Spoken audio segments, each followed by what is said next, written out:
ನಮಸ್ಕಾರ ಸ್ನೇಹಿತರೆ ಎಲ್ಲರಿಗೂ. ಯಾರಾದ್ರು ಲೋ ಬಜೆಟಲ್ಲಿ ಒಂದು ಒಳ್ಳೆ ಸಡನ್ ವೆಹಿಕಲ್ ಹುಡುಕ್ತಿದ್ದೀರಾ ಅಂದರೆ ನಮ್ಮ ಹತ್ರ 2005 Honda City GX5 model single owner stock ಇನ್ ಆಗಿದೆ. ಇದರ ಡೀಟೇಲ್ಸ್ ಹೇಳೋದಾದ್ರೆ single owner 45,000 complete showroom record ಇರೋಂಥ ವೆಹಿಕಲ್, ಬ್ರ್ಯಾಂಡ್ ನ್ಯೂ ಟೈರ್ ಕಂಡೀಷನಲ್ಲಿ ಇದೆ ಗಾಡಿ ಬಾಡಿ ಲೈನ್ ಕೂಡ ತುಂಬ ಮೇಂಟೈನ್ ಆಗಿದೆ. ಕಂಪ್ಲೀಟ್ ಶೋರೂಮ್ ರೆಕಾರ್ಡು 45,000 ಓಡಿರೋಂಥ ವೆಹಿಕಲ್ ಇದು. ಕಸ್ಟಮರ್ ಎಕ್ಸ್ಪೆಕ್ಟೇಷನ್ ಬಂದು 1,20,000 ಇದೆ. ಬಟ್ ಇದರಲ್ಲಿ ಒಂದು ಪ್ರಾಬ್ಲಮ್ ಏನು ಅಂದರೆ ಎಫ್ ಸಿ ಲ್ಯಾಬ್ಸ್ ಆಗಿದೆ. FC ತಗೊಳ್ಳೋರೆ ಮಾಡಿಸ್ಕೋಬೇಕು. ಗಾಡಿ ಇಂಟೀರಿಯರ್ ನೋಡ್ತೀರಾ ಅಂದರೆ AC ಬರುತ್ತೆ, 4 ಡೋರ್ಸ್ ಪವರ್ ವಿಂಡೋಸ್ ಬರುತ್ತೆ, ಆಟೋಮೆಟಿಕ್ ಮಿರರ್ ಕಂಟ್ರೋಲ್ ಬರುತ್ತೆ, 5 ಸ್ಪೀಡ್ ಗೇರ್ ಬಾಕ್ಸ್ ಇರೋಂಥ ಗಾಡಿ ಇದು. ಗಾಡಿ ನೀವು ನೋಡ್ತೀರಾ ಅಂದರೆ ಇಂಟೀರಿಯರ್ ಸೀಟ್ ಕೂಡ ತುಂಬ ಚೆನ್ನಾಗಿ ವೆರಿ ವೆಲ್ ಮೇಂಟೈನ್ ಆಗಿರೋಂಥ ವೆಹಿಕಲ್ ಇದು. ಇದರಲ್ಲಿ ಏನಂದರೆ FC1 ನೀವು ಮಾಡಿಸ್ಕೊಳ್ಬೇಕು. 120ಗೆ ಫೈನಲ್ ಪ್ರೈಸ್ ಆಗುತ್ತೆ. ಇನ್ಶೂರೆನ್ಸ್ ಕೂಡ ರನ್ನಿಂಗ್ ಅಲ್ಲಿರೋಂಥ ವೆಹಿಕಲ್.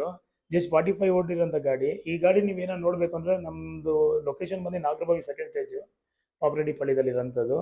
ನೀವು ಬಂದು ಗಾಡಿನ ಬೇಕಾದ್ರೆ ಟೆಸ್ಟ್ ಡ್ರೈವ್ ಮಾಡಿ ಚೆಕ್ ಮಾಡ್ಕೋಬೋದು. ನಮಸ್ಕಾರ.